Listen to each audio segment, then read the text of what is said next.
एक मिनट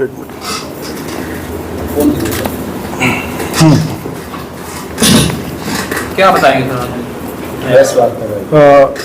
तो जैसे कि हमारी टीम ने, हमारी साइबर की टीम ने, जो हमारे एडिशनल एसपी साहब हैं, उनके नेतृत्व में एक बहुत बड़ा यहाँ पे कॉल सेंटर का भंडाफोड़ किया है, जिसमें हमने 11 अपराधियों को अरेस्ट किया है।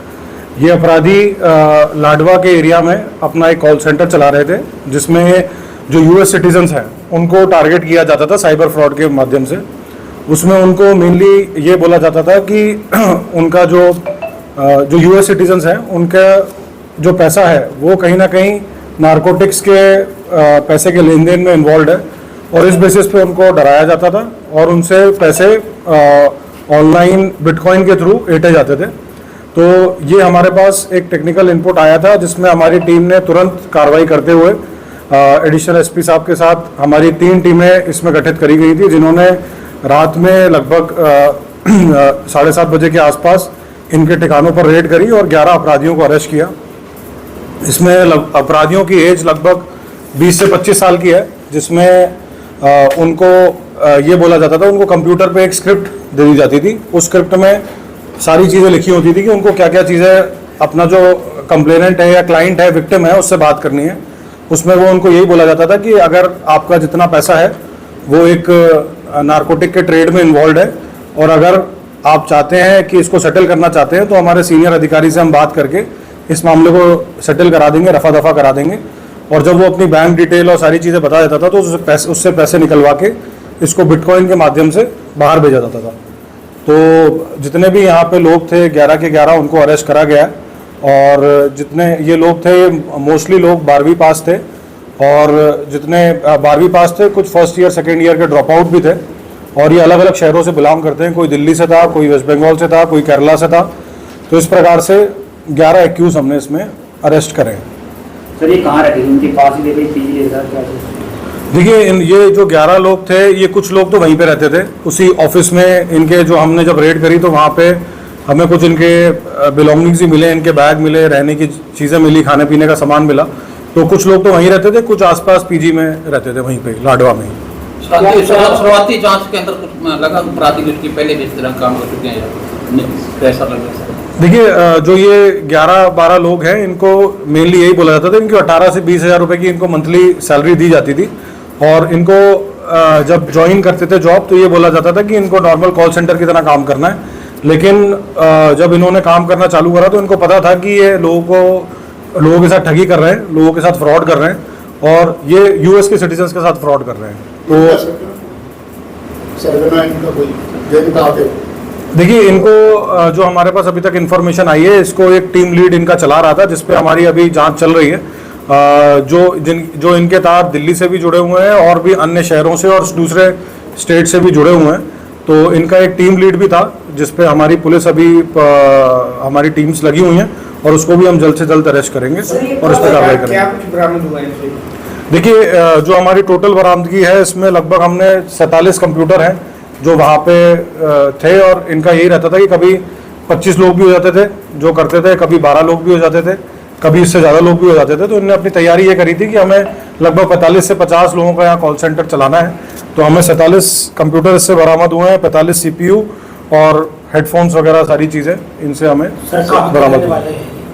देखिए, इसमें जो 11 लोग हैं, इनमें लगभग 4-5 लोग दिल्ली के हैं, कुछ लोग करनाल के हैं, 2 लोग यमुनानगर के हैं, और एक असम का, एक केरला का और 2 यूपी के। तो इस प्रकार से अलग अलग। कितने टाइम से चल रहा था कॉल सेंटर? देखिए, जो अभी पूछताछ आई है उसमें ये पता चला है कि ये कॉल सेंटर लगभग 1-1.5 से 2 सालों से चल रहा था। तो जिसकी इंफॉर्मेशन हमें जैसे ही पता लगी तो हमने एक काफ़ी प्लान करके ये रेड को हमने कराया, और हमारी टीम्स ने बहुत अच्छा काम इसमें किया है। जो हमारे SHO साइबर हैं महेश, उन्होंने एडिशनल एसपी साहब प्रतीक के अंडर एक सक्सेसफुल रेड यहाँ पे प्लान करी।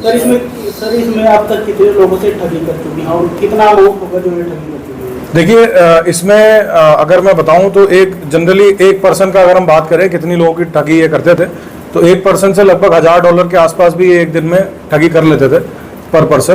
तो इनको जितने क्लाइंट्स फंसते जाएं उतने ही मतलब बेनिफिट होता था, क्योंकि अभी ये प्रिलिमिनरी स्टेज में है हमारी इन्वेस्टिगेशन।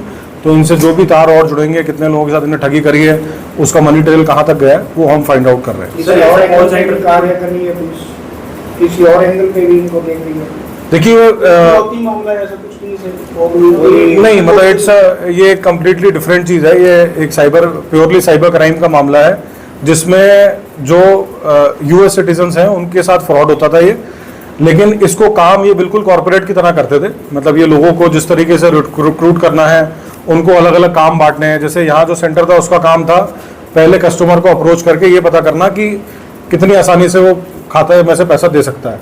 फिर इसके बाद अलग अलग स्टेजेस थी, जिसमें कोई इनको लुभा के आगे एक लेवल और था जिनका सिर्फ काम यही था कि जो कस्टमर फंस गए उनसे पैसे कैसे लेना है, और तीसरी लेवल तक ये था कि फाइनली पैसा ट्रांसफर कैसे करना है। तो उन सारी लेयर्स में हमारा काम अभी चल रहा है। सर कितने दिन लगे इसमें पकड़ने पर? कौन लीड कर रहे थे इसको पुलिस का? देखिए, इसको लीड कर रहे थे हमारे एडिशनल एसपी साहब हैं प्रतीक गहलोत जी, जो इसको लीड कर रहे थे। और हमारे एसएचओ साइबर इसमें काफ़ी दिनों से, पिछले 7-8 दिनों से इसकी प्लानिंग कर रहे थे रेड की। और जैसे ही इनको लगा राइट टाइम लगा इसको प्लान करने का, इन्होंने उस पर रेड करी और इसको सक्सेसफुल करा। सर कोई ऐसा भी इसमें पकड़ा गया है जो इनको डाटा देता हो प्राइवेट आसपास का कोई? देखिए, इस पहलू पे हमारी अभी भी जांच चल रही है कि किस तरीके से कॉल जनरेट होते थे, क्या सॉफ्टवेयर था जिसके माध्यम से ये लोग बातचीत करते थे यहाँ से यूएस में, यूएस के क्लाइंट्स कैसे उनके नंबर मिलते थे। तो ये सारी चीज़ें काफ़ी डिटेल्ड इन्वेस्टिगेशन इसमें हमारे द्वारा करी जाएगी, जिसमें एक स्पेशल इन्वेस्टिगेशन टीम भी हमारे द्वारा गठित करी गई है। वो भी एडिशनल एसपी साहब के अंडर होगी, जो हर पहलू पे जांच करेंगे। +2 के लड़के हैं जैसे, और कम्युनिकेशन स्किल अच्छी होगी क्योंकि यूएसए के लोगों को बिल्कुल। टारगेट करना, बिल्कुल। ट्रेनिंग भी दी जाती है। बिल्कुल, इनका बेसिकली यही होता था कि हफ्ते 15 दिन की इनको ट्रेनिंग दी जाती थी, जिसमें इनको इंग्लिश, जिसकी स्पीकिंग स्किल्स अच्छी थी, उनको पूरा एक फॉर्मेट दिया जाता था। जैसे कि ये मैं आपको बताऊंगा कि इनको पूरी ट्रांसक्रिप्ट दी जाती थी, कि उसमें पूरा लिखा होता था कि भाई जब भी बंदे को बात करनी है, कि ये ट्रांसक्रिप्ट में सारी चीज़ें लिखी होती थी कि पहले उनको किस तरीके से कस्टमर को एंगेज करना है, फिर उसको बताना है कि भाई तेरा पैसा जो है वो ड्रग ट्रेड में इन्वॉल्व है, तेरे मल्टीपल अकाउंट्स हैं, फिर उससे अकाउंट डिटेल लेते थे। फिर उसके बाद उसको ये बोलते थे कि हम तेरी सीनियर ऑफिसर से बात करा के तेरा मामला सेटल करा देंगे, तो अगर इतने पैसे दे देगा तो ये मामला यहीं कहीं खत्म हो जाएगा। सर इनकी ब्रांच की रिपोर्ट भी है कि हमारे सिटी में कुछ क्षेत्र में दिखी।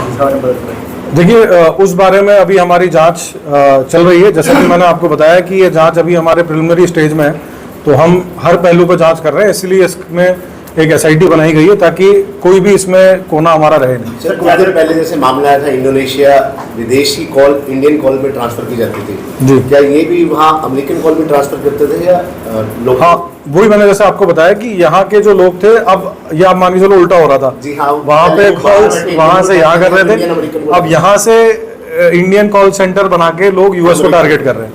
तो ये मतलब एक तरीके से बिल्कुल एक गिरोह की तरह, ऑर्गेनाइज क्राइम की तरह इसको काम करते हैं। सर ये बिटकॉइन कहाँ ट्रांसफर कर रहे थे, कुछ पता चला कौन से देश में किया है? जैसे कंबोडिया में भी इनका पूरा साइबर हब बना हुआ है, कहीं इनकी भी तरह कंबोडिया से? देखिए, मैंने जैसा कि आपको बताया कि अभी हमारा जो ये था कि हमने कॉल सेंटर में जितने लोग थे उनको हमने अभी अरेस्ट किया है। उसके बाद इसकी इन्वेस्टिगेशन हमारी अभी डिटेल में चल रही है, and it's under process. Sir एक सवाल हो कि ये अधिकारी बनकर आगे बात करते थे, यही लोग अधिकारी बनते थे या इनके ऊपर भी जो सरगना है वो अधिकारी बनते थे? नहीं, बेसिकली ये कॉल सेंटर वाले ही कहीं ना कहीं अधिकारी बन के बात करते थे। मतलब कि ये अपने आप को ड्यूप करते थे एज अ पुलिस ऑफिशियल या नारकोटिक्स के ऑफिशियल वहाँ पे, और फिर ये लोगों को इस तरीके से। जिस बिल्डिंग में चल रहा था उस बिल्डिंग के मालिक को पता था कुछ, या कोई उनसे पूछताछ की जाएगी? देखिए, उनसे भी पूछताछ करी जाएगी, क्योंकि जिस कॉल सेंटर में ये चल रहा था वहाँ पे ऑलरेडी ये सेटअप इनको बना हुआ मिला था, तो उसके बारे में भी डिटेल्ड पूछताछ करी जाएगी कि किसका इसमें इन्वॉल्वमेंट है और किसका नहीं है। ये लोकल कॉल सेंटर में ज्यादातर वुमेन्स होती हैं सर, कुछ ऐसी वुमेन्स भी कुछ पता चली है जो घर से ही लीड कर रही हुई कॉल करके कुछ आपको? ऐसी कोई इन्फॉर्मेशन तो नहीं आई है। ये मेनली यहीं पे ही थे जो लोग, यहीं से ही काम कर रहे थे। ये बिल्डिंग इन्होंने रेंट पे ली थी वहाँ लाडवा में? देखिए, अभी तक जो बात आई है, क्योंकि इनका मेन जो हेड है जो सेंटर को चला रहा था, वो उस पर अभी हमें कार्रवाई करना बकाया है। तो वो जब आएगा तब सारी बातें पता चलेंगी कि ये कॉल सेंटर रेंट पे था, कितने समय से था, कब यहाँ उसने सेटअप किया। लोकल इन्वॉल्वमेंट तो कोई नहीं है सर, लाडवा की जैसे अभी तक ऐसी कोई इन्वॉल्वमेंट नहीं आई है, बट हम सारे एंगल्स पे जांच कर रहे हैं। सर ये कॉल सेंटर चलाने के लिए क्या लोकल प्रशासन से अनुमति लेना जरूरी नहीं है किसी टाइप का? जैसे वो किराया भी देगा, किराएदार पुलिस को इन्फॉर्म करेगा, आप भी प्रेस को सूचित करें देखिए, हम बार-बार लोग आए। बिल्कुल जी, हम बार बार इस चीज़ में मुहिम ज़रूर चलाते हैं कि जो भी अगर आपके पास कोई स्पेशली घर पे रहने कोई आता है होम वेरिफिकेशन के लिए, तो आप वो पुलिस से ज़रूर उसकी वेरिफिकेशन कराएं।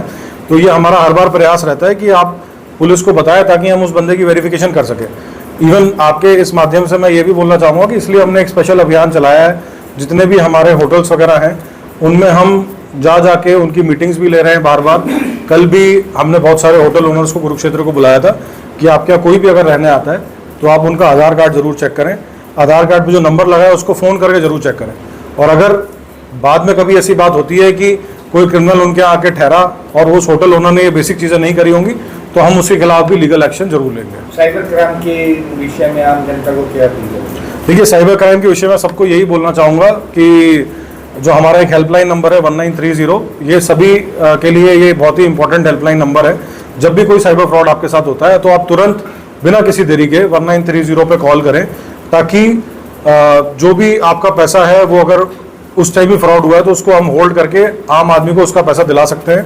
तो 1930 जो हमारा हेल्पलाइन नंबर है इसको ज़रूर यूज़ करें, ये बहुत ही इंपॉर्टेंट नंबर है। और जैसा कि आजकल कुछ कॉमन जो साइबर फ्रॉड है वो एक तो डिजिटल अरेस्ट है, जिसके बारे में मैंने पहले भी बताया था कि डिजिटल अरेस्ट नाम की कोई चीज़ नहीं होती, तो इससे लोग दूर रहें।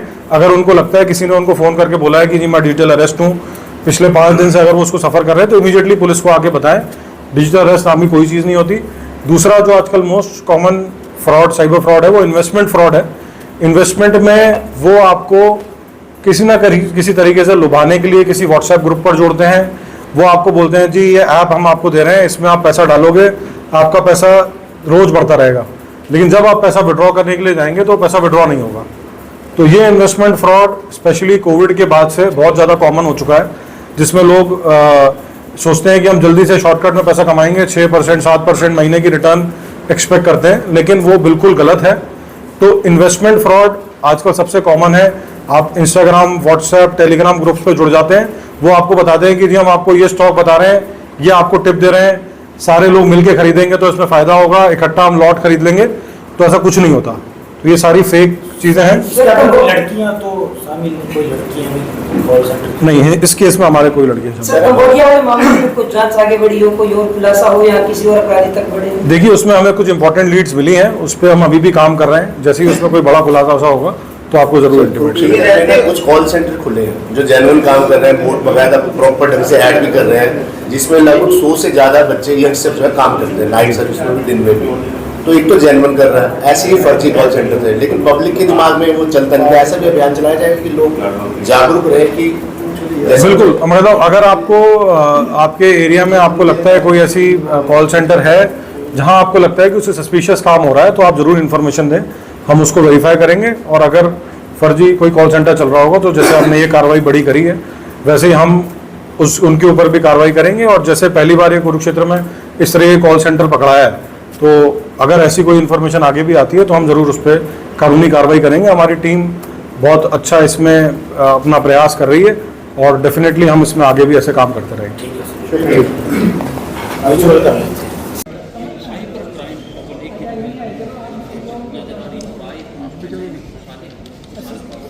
एक बार खड़े हो जाओ सारे, एक बार।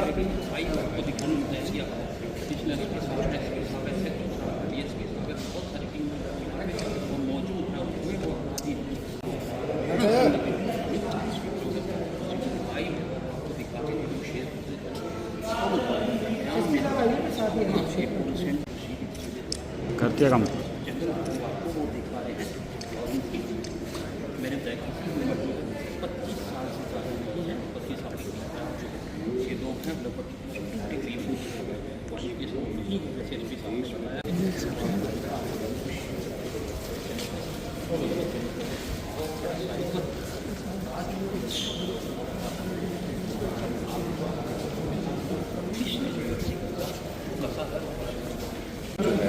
अमेरिका में बैठे लोगों को टारगेट करते हैं, यानी इस बार से है यहाँ पिछली बार कम्बोडिया में बैठे लोगों को टारगेट कर रहे हैं कि डिजिटल अरेस्ट के नाम पर, किसी और अरेस्ट के नाम पर डरा धमका कर पैसे बटोर रहे थे।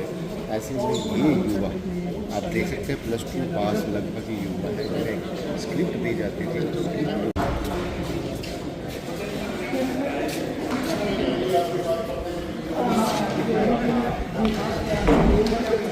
अब ये